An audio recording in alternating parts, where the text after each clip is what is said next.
I gave birth to my daughter weeks ago. My experience was pretty traumatic, and since it was my first, I had no clue what to expect. When I went into labor, I had the most difficult time of my life. I was in pain for hours. My mom was with me, but she had to go, and my husband was with me the entire time.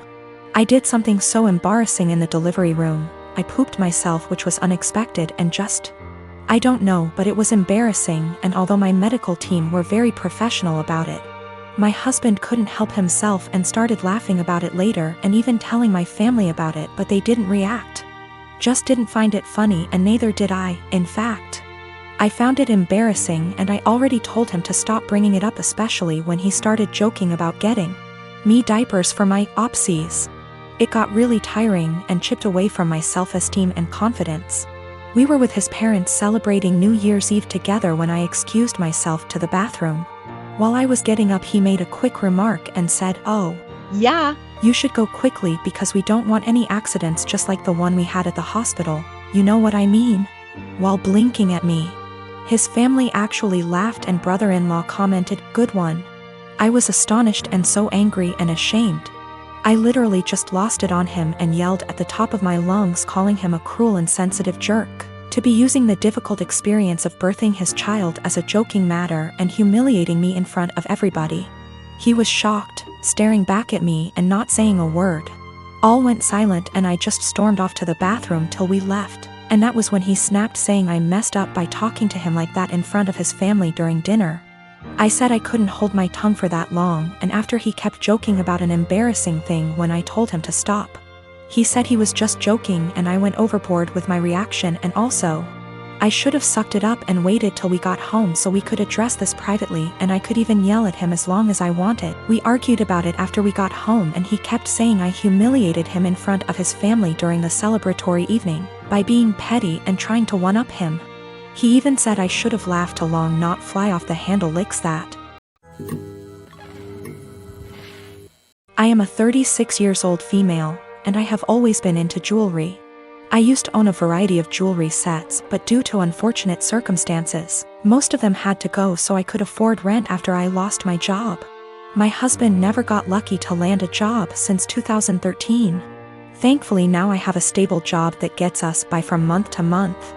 I also kept one set of jewelry, which is the most valuable, whether momentarily and / or sentimentally, since it's part of family heirloom. The set includes a pair of earrings, a bracelet, and a necklace. All gold material, and again they are worth decent amount of money. My brother-in-law has been with then-girlfriend for 10 years, and they recently got married. It was a huge deal for the family. My husband wanted to get them a decent wedding gift and tried borrowing money from friends and neighbors, but got turned down. He kept stressing out about it for weeks, and just the other day, the wedding was days prior and the groom and bride are off to their honeymoon, I discovered that my jewelry set was gone. I freaked after my husband nonchalantly said he gifted it to his brother's wife as a wedding gift. I was fuming. I asked how could he, and he replied that he had no money and nothing of value to give the newlyweds, and besides that set has been sitting in the closet since July 2019 and I never wore any piece of it, so he figured I'd forgotten about it, but he said he'll figure a way to pay me or get me a similar one once he starts working, but I very loudly told him absolutely not and gave him 3 days. Just 3 days to return the set or I'll stop paying for everything in the apartment. He looked puzzled, like he couldn't believe I was serious. He said he doesn't want to cause an issue, but I said it's already there, and if he doesn't want issues, all he has to do is contact his brother or his wife and retrieve the set or go get it himself. He tried to twist the argument and offer the same solutions as mentioned above, but I refused. I said I just want my set back and he has 3 days only. He kept talking about how tasteless and disrespectful it'd be for him to retrieve a wedding gift, and said this will damage his relationship with his brother and family, and also how impossible it was to retrieve the set in 3 days, when the couple are on their honeymoon in another country. He said I was financially abusing him by threatening to stop paying for anything knowing I'm the breadwinner. Also, he refused to give me their new contact info to retrieve the set myself. My husband, Jonah, passed away unexpectedly a month ago from a stroke. I don't want to get specific about that part, it's the worst pain I've ever felt in my entire life. And I'm still not sure how I'm ever going to move on. We were married for 5 years, together for 7. The past 2 years we've been trying for a baby, but we're just getting to the point of considering IVF when he died. Jonah had a close friend in high school named Marjorie. Marjorie also ended up going to the same university as he did, and they spent a lot of time together during those college years. Jonah said that he liked Marjorie's company, but never felt anything beyond friendship with her, which I totally believe. Jonah dated other women during that period, but told me that several times Marjorie hinted that she wanted him to ask her out. She also joked about wanting him to be her plan B in case she didn't meet someone and get married by 30.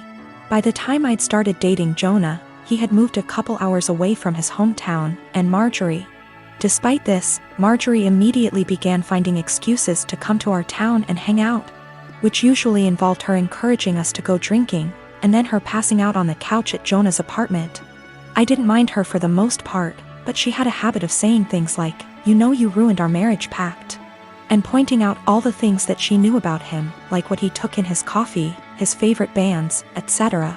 Over the course of our relationship, and especially after we got married, Jonah definitely put some distance into his relationship with Marjorie.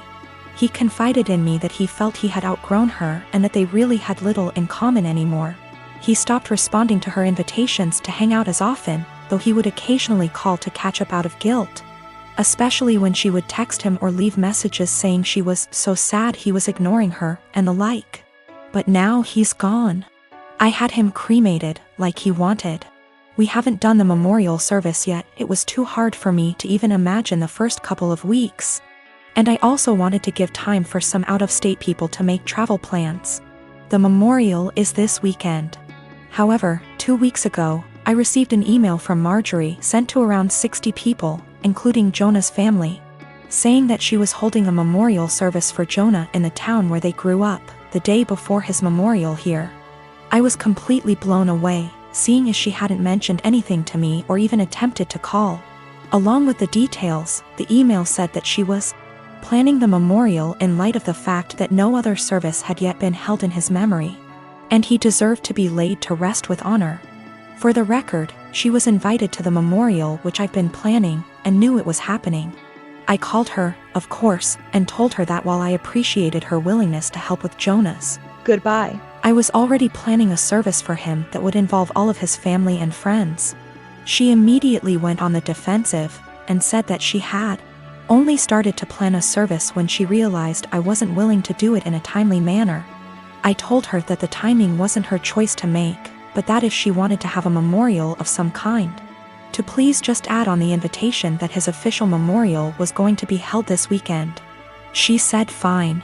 I sent a message to all of Jonah's invited friends and family to make sure that they knew the real service, with both of our families, was going to be here, and then just washed my hands of the whole thing.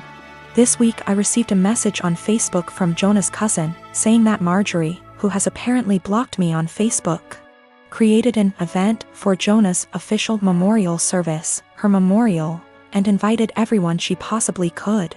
I've been getting blown up with emails asking which day the memorial is, and where. I'm honestly furious. I don't have the emotional energy to deal with this.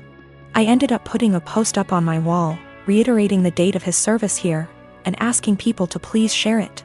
Thankfully, I think the older members of the family don't use Facebook or email very often, so most of them haven't been confused, but a lot of people now think that Marjorie's service is the real one. I called Marjorie again, asking her to add an addendum to her event saying that his actual memorial was going to be here. She told me that Jonah would have wanted it this way, and that if I couldn't appreciate her efforts, I wasn't invited to say goodbye to Jonah. I told her that was fine, seeing as I'd already said goodbye to Jonah when I held him as he died. She hung up. Apparently she's now spreading information to her mutual friends with Jonah, saying that he was planning on leaving me because I wasn't able to conceive. She also said that we had approached her to carry a baby for us, all absolute lies.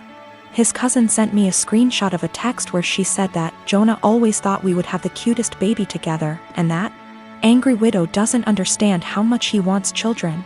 I'm at a loss as to what to do. I don't care what she says about me, but she's now tarnishing my husband's memory, especially saying that he wanted to divorce. Jonah would never have left me, and anyone that knows him at all knows that we were committed to each other above all else. I need to figure out how to tell this woman to off without encouraging her to spread more lies. And I also want to just forget the whole thing and crawl in bed and never get up again. My daughter received a bike from her uncle, my brother, on her 11th birthday. She was over the moon and excited to use it because it was on her wish list for so long. Days ago, I discovered that my husband reached out to my brother to ask for the recipient for the bike and returned it to the store, and kept the money for himself while my daughter was at school. The bike was at home. My daughter and I got home and she started crying after noticing the bike was gone. My husband was home at the time. He told me he returned the bike and got money in return to spend on something useful for us since the bike was just there as a distraction and there was no need for it now since we're the dead of winter. I was aggravated and lost it on him saying it wasn't his, didn't come from him. And he didn't pay for it so he had no right to touch it knowing our daughter's been wanting it for a long time, and my brother was decent enough to buy it for her despite barely having money to get him by. I told him what he did was theft and insisted he hand over the money to me so I could repurchase it, but he said he spent it on stuff for the house and doesn't have any money left now. But I knew about the money he was stashing away in the bedroom that he forbade me from tossing, and I took some of it and went out to repurchase the bike while he was out the next day. He found out and verbally lashed out at me saying I should have never touched the money he was saving for himself, which isn't much, but I lashed right back that I had to so I could repurchase the bike he took from under our daughter. He explained that he didn't keep the money for himself and instead spent it for necessities for our home, but he was at fault for taking the bike in the first place and he was responsible for getting it back. He yelled at me for almost 10 minutes, then stormed outside and started smoking. My daughter asked why her dad was upset and that she no longer wants the bike if dad doesn't want her to have it. But I assured her that's not the case and told her she shouldn't feel guilty and to just focus on enjoying her bike. My husband hasn't stopped grilling me about how I disrespected and undermined him, and managed to make our daughter hate him after making him look like the bad guy. I again said he shouldn't have touched the bike. End of the story. He's called me thief and juvenile for taking money from his savings and being sneaky about it.